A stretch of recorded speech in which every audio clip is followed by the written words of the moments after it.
That is how stupid sanctuary policies are and what they mean to the community that you put at risk and to the ICE officers. Mayor Johnston, who's Abraham Gonzalez?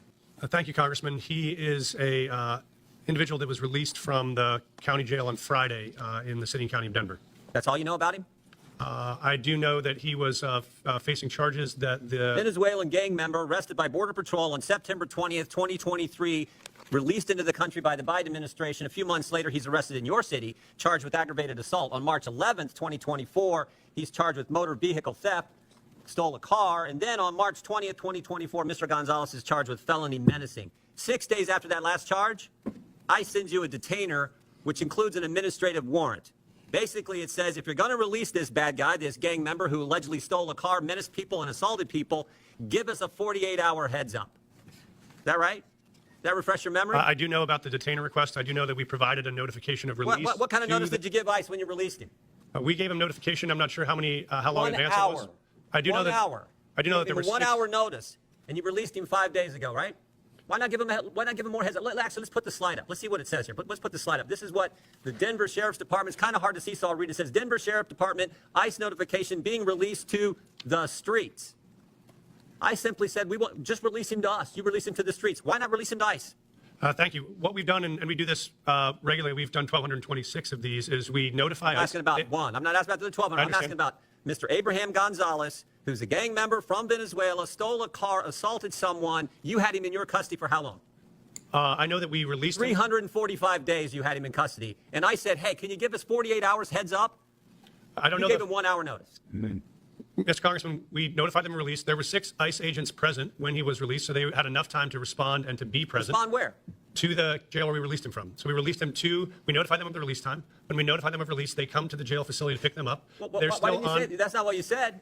You said you release him to the streets. Did you release him to the streets? You release him to ICE? What we do, sir, is we release him from our county jail, and we coordinate with ICE on that release time and release date so that ICE can come and pick them up from that location. Pick them up where? In the parking lot? Yes, sir. They're on the facility Guess property. what happened in the parking lot? I know, sir. I've reviewed the video. So I looked at it. I've talked to the sheriff last night. One of the ICE officers got assaulted, didn't he? I've reviewed the video, They had sir. to tase the guy, didn't they? Would you like me to answer, sir? No, I'd like you to answer. Did they tase him? I know that there were 6 officers that had multiple tasers. I saw the So they detention had on 6 video. officers. If you keep him in the facility and they come in the facility and get him, does it take 6 officers? Probably takes 2, doesn't it? So we've been doing these, as I mentioned, 1,224 times, 1,226 times. This is the first time I've been made aware of there's been an incident like this. So I reached out to ICE after I saw the video. I've coordinated with their team and offered to sit down and see if there are procedures we can change It's a to simple make sure this question. works smoothly. It's a simple question. You can release him in the parking lot, give ICE 1 hour notice, and they got to send 6 officers to arrest this guy. Or you can say, hey, here's what we're going to do. We're going to hold him. You come in and bring 2 officers in, and you turn him over there. Why not do it that way? We have a city You ordinance. know why you don't do it that way? We have a city ordinance that Because you're a governs. sanctuary city. This is the whole point. No, sir, I disagree with you. Oh, okay. Because I'll tell you why. If you talk about sanctuary as a definition of shielding people from law enforcement, we do not do that. What we do is provide services. In this context, what we did is we coordinated the An release. officer got assaulted because of your policy, which says we're going to release him to, in your words, not mine, to the streets. They have to arrest him in the parking lot. They bring 6 officers when they could have had 1 or 2 just come in your facility, in the jail, and take the guy there. But you won't do it that way. I've seen the video. I've reached out to ICE. I've offered to sit down and coordinate on strategies. If we need to make adjustments to what we do on releases, we'll do that. This is the first time in the 1,226 releases You know, I I've read your written testimony last night. I read your written testimony last night. 4.5 pages. And you used the word safe, safer, or safety 13 times.